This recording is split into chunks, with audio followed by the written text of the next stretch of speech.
बहुत वक्त दिया और उमेश जी, अंग्रेजों पहले के सवाल समय में जो बहुत भारत वक्त के दिया। इतिहास का दुरालेखन हुआ है, बिल्कुल उस बिल्कुल दुरालेखन बहुत वक्त को दिया। आऊंगा सुधारने आपके पास, की जरूर आऊंगा। अजय जी को इन करा लेता हूं। अजय जी, आप हुमायूं अकबर बाबर पढ़ाओगे तो ये कह रहे हैं कि भाई हम वो पढ़ाएंगे जिससे आदर्श शासन व्यवस्था, आदर्श समाज व्यवस्था स्थापित हो, तो क्या बुरा है? वो कह रहे हैं कि भाई आप हुमायूं अकबर बाबर और यूरोप का इतिहास पढ़ाते रहे हो।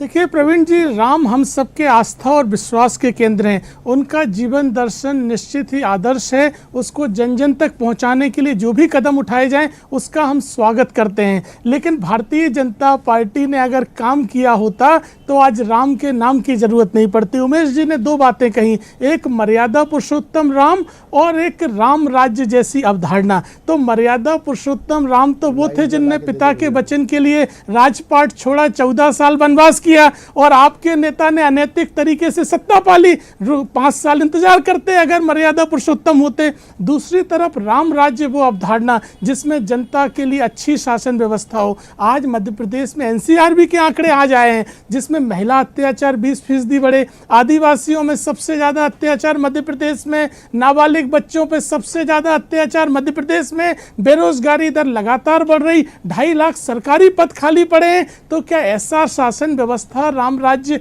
हो सकता है? भारतीय जनता पार्टी को भगवान राम भी माफ नहीं करेंगे। राम के नाम पर राजनीतिक रोटियां सेंक रहे हैं। भगवान राम हमारे आस्था और विश्वास के केंद्र हैं, लेकिन हमने कभी राजनीति नहीं की। कमलनाथ जी ने राम मंदिर का भव्य स्वागत किया, लेकिन हम चुनाव में मुद्दा बनाकर नहीं ले गए। भगवान राम सवाल में वक्त देता हूं मैं पॉलिटिकल गेस्ट को, कि दरअसल दर्शकों को भी उनका मंतव्य ठीक से समझ में आ जाए कि किस लाइन पर जाना चाहते हैं दोनों लोग। तीसरे मेहमान को इन करेंगे। पंकज शाह हमारे साथ मौजूद हैं। पंकज जी, जो सवाल मैं उमेश जी के पास लेके गया था वही लेके आपके पास आऊंगा। आपको नहीं लग रहा कि बहुत ज्यादा धार्मिक हो रही है सरकार बीते कुछ दिनों, कुछ महीनों से? प्रवीण जी, पहले तो बहुत बहुत आभार आपका कि आपने मुझे इस डिबेट में मौका दिया, पहली बात। दूसरी बात, अगर हम राजनीतिक चश्मे की अगर उसको अलग कर दिए जाएं तो ये जो पढ़ाई ये जो पाठ्यक्रम में जो इसको शामिल किया गया, इसको हम धार्मिक पढ़ाई ना माने, क्योंकि जो राम है ये हमारे आदर्श है, हमारे संस्कृति, हम स्वाभिमान के मान बिंदु, मान केंद्र हैं। तो इसे हम धार्मिकता से तो ना जोड़ें।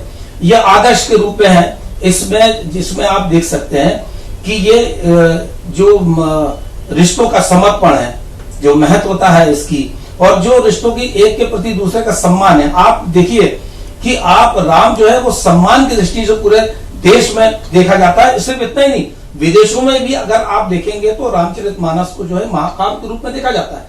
तो अब ये बात अलग है कि अब विपक्ष में अगर कांग्रेस है तो उसको इस पर सवाल उठाना लाजमी है, लेकिन आप देखेंगे कि इससे कांग्रेस भी उतनी वजनदारी के साथ इसमें विरोधाभास देखने में नहीं मिलेगा, क्योंकि घर घर में पूजे जाते हैं राम।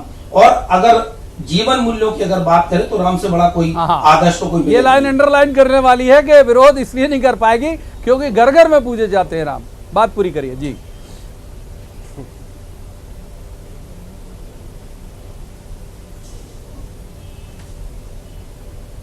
जी पंकज जी, बात पूरी करिए।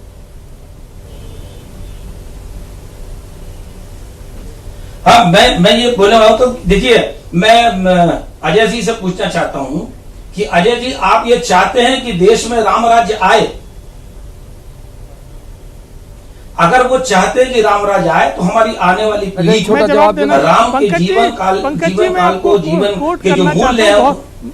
पंकज जवाब ले लेते हैं अजय जी का, फिर उसके बाद उमेश जी के पास जाएंगे। कुछ सवाल मेरे भी हैं, अजय जल्दी जवाब। पंकज जी, आपने बहुत अच्छा सवाल किया। 1989 में जब अयोध्या से राजीव गांधी जी ने चुनाव अभियान प्रारंभ किया था, तब उन्होंने जनता के सामने कहा था कि मैं राम राज्य की अवधारणा लाना चाहता हूं इस देश में, और राम जन्मभूमि के ताले राजीव गांधी ने खुलवाए थे। तो कांग्रेस पार्टी की रीति नीति स्पष्ट है। हम भगवान राम के रास्ते पे भी चलते हैं और राम राज्य की अवधारणा को भी मानते हैं। ठीक है, अब एक बार उमेश जी को इन करते हैं। उमेश जी, एक बात मैं जो कह रहा हूं कि चूंकि हमारा ये प्रवचन में तब्दील नहीं हो जाए, धार्मिक ये पॉलिटिकल डिबेट का प्रोग्राम है, लिहाजा थोड़ा सा पॉलिटिकल बात करना बहुत जरूरी है।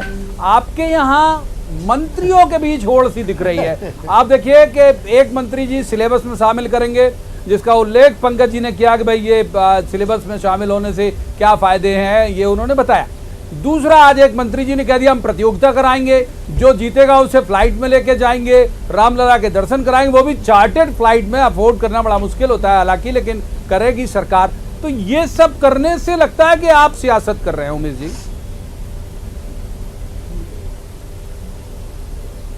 नहीं, मैं आपकी मूल बात का भी जवाब देता हूं, केवल मुझे एक 10 सेकंड का समय अजय जी की बात का, प्रतिवाद का विनयशीलता से आपसे प्रार्थना कर रहा हूं कि दीजिए।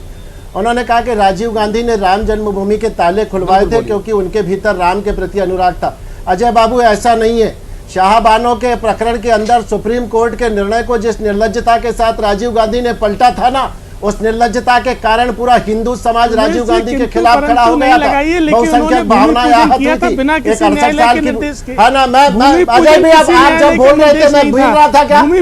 अजय जी जब आप बोल रहे थे मैं बोला था क्या? अजय जी जब आप बोल रहे थे मैं बोला था क्या? मैंने बोल दिया उमेश जी। अजय जी जब आप बोले थे मैं बोला था क्या? आपका जब समय आएगा तो आप बोलिएगा।